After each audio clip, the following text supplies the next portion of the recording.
Basic Youth Leadership Training matagumpay na isinagawa ng Regional Mobile Force Battalion 15 para sa 200 na mag-aaral ng UC-CCJE sa Baguio City. Sa unang araw ng training, sumailalim ang mga kalahok sa mga lectures at interaktibong gawain na nakatuon sa leadership development, teamwork, conflict management, self-awareness at youth empowerment.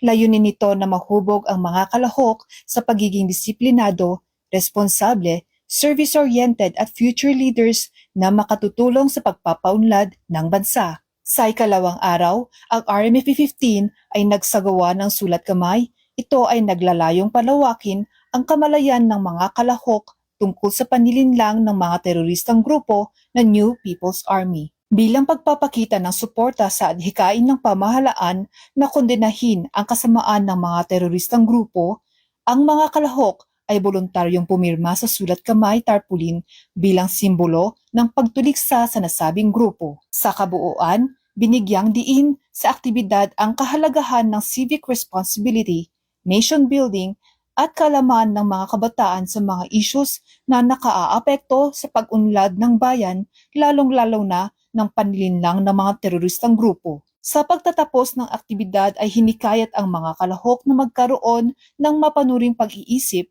at matalinong pagpapasya. Mula dito sa Camp Major Badudang Wala Trinidad Benguet, ako si Police Corporal Kashmir B. Supsupin, nagbabalita para sa Police News Network. Alagad ng batas, tagataguyod ng balitang pulis. Ito ang bagong PNP para sa bagong Pilipinas. Serbisyong mabilis, tapat at nararamdaman.